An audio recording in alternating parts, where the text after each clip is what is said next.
welcome back to another video, and in this video I wanted to do an update on what is going on in my business, my life, and I guess my property portfolio as well. As I used to do updates like this, but as time has gone on, I got busier, I've not had the chance to. So I thought this would be a great opportunity. Whilst we were driving, we've just been out, I've actually just dropped off some signed contracts, some documents off to the post office to hopefully arrive with my solicitor tomorrow for a purchase that I am completing on tomorrow or the beginning of the following week on Monday. I've then got another purchase completing a few weeks after that. So exciting times at the moment, but I won't start with necessarily my purchases. I'll start with, I guess, my overall view on my property portfolio. And that is that nothing has changed in the sense that I want to continue building my property portfolio. I think one of the best things that I've learned during my journey of building a property portfolio so far is just the skills and the knowledge and the belief that I can buy more than one property per year, or the skills of how to buy more than one property per year. And actually the last few years now and this year, I've bought about 3 to 4 properties per year.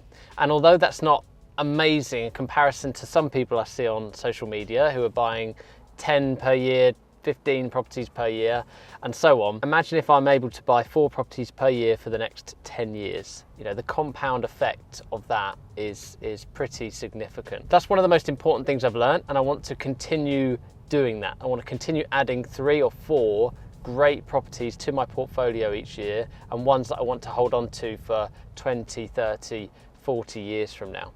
Okay, and quite soon from now, if I continue on that trajectory, I'm going to be at a place in which I'm earning, you know, £3,000 to £4,000 profit per month from my property portfolio. You know, that's not that far away.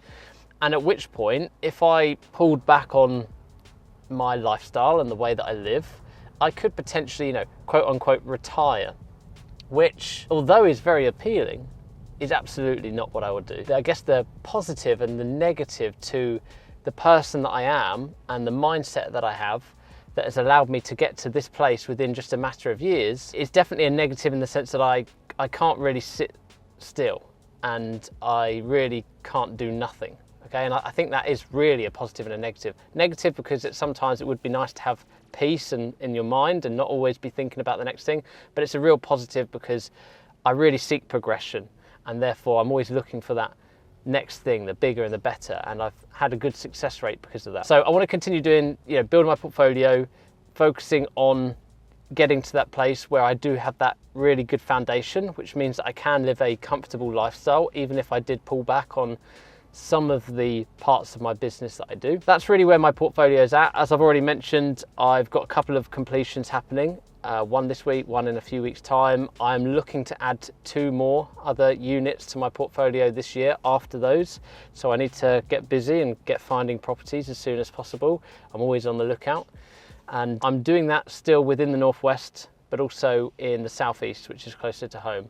I love the Northwest. I think the growth potential is still there. And if we look at the recent Savills predictions, well, it certainly is still there. But also I want to buy closer to home, and I'm enjoying that element as well of just looking for good deals, looking for opportunities, talking to agents, and I've had a couple of things come out the woodwork just from having really good conversations. So that's my property portfolio. Next is Property X, okay? The Property X has been really the focus for myself over the last 2 or 3 years. Let's say 2 years, okay? 2 years it's been a real focus. I've been really trying to build that baseline of a team and also a baseline of how many properties we source or how many people I mentor, because Property X is a sourcing and education business. And I would say now that we've got a small lean team. We've got myself, we've got Matt, we've got Steve. Some of you might have previously met Karen that worked for me. And you know, Matt really looks after my sourcing. Obviously I am the mentoring arm and I oversee the sourcing. And then of course, Steve, he's on my sales team. So we're a really small team, but actually we're a very efficient team. And we've managed to get to a place where the sourcing side of the business is sourcing, you know, quality, not quality. So we're not doing volume like we did a couple of years ago of like tons and tons of deals. But what we have done is reduce the amount of deals, but increased our fees slightly. So now we just try to go for quality and trying to help out as many clients as possible. So what does that look like? Well, we now source kind of flips on behalf of cash buying companies, on behalf of traders. but we also do quite a bit of bespoke sourcing as well, where we'll take clients on, we get their search criteria, and we go out and we look on their behalf. And we're charging in the region of like £4,000 to £5,000 per sourced deal. So we're getting good chunks of sourcing income into the business. And there's two ways that I can go from here, okay? Either I can do what I have done in the past, which at one point got very stressful and very difficult to deal with, but that was increasing or horizontal scaling the business, which is increasing the volume of the amount of properties that we source. That is one option. Or the other option is to try and vertically scale, which is actually try and increase the chunks of cash coming into a business. Now, what does that look like? Well, if we're just sticking to sourcing for a second, that means figuring out how we can charge more for a sourcing fee, which isn't necessarily the direction and route that I want to go in. The route that I now want to go in, and that I have made a decision to do over the upcoming years, is to increase the amount of flips and trades that Property X does ourselves, okay, or as a business. Because I want those bigger injections of capital. I want those bigger profit margins. I want to think how can we get from 5k per deal to 15 to 20k per deal. And the way that we do that is by flipping properties or trading properties rather than, you know, trying to charge £20,000 for a sourcing fee, which is possible, but trying to do that at scale would get difficult, and not every sourcing client is going to be able to make those kind of payments or see the value in making those kind of payments. So what I want to do is take my business principles, everything I've learned from trying to grow Property X, I want to now apply that to a business model which is actually doing a lot of the acquisitions ourselves. In my own portfolio, I might stick to buying 3 or 4 per year, but overall, if you then include the transactions we do as a business, that's going to start increasing fairly rapidly over the upcoming years. And I'm really, really excited about that bit. You know, that's taking flips and trades, which a lot of people do on the side or do as a hobby, and it's now going, right, how can I take the business principles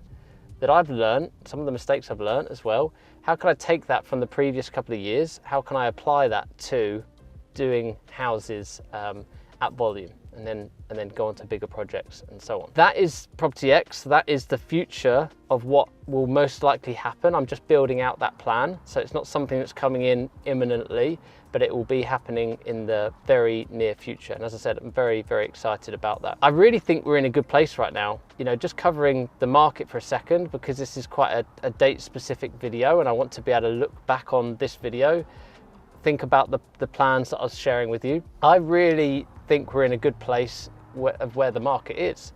We've had Savills come out with these incredible 5-year predictions. They do adjust them most years, so it'll be interesting to see how long they hold on to these kind of potential 25, 28% gains in places like the Northwest, Yorkshire, Northeast. You know, they're making some really punchy predictions on those areas.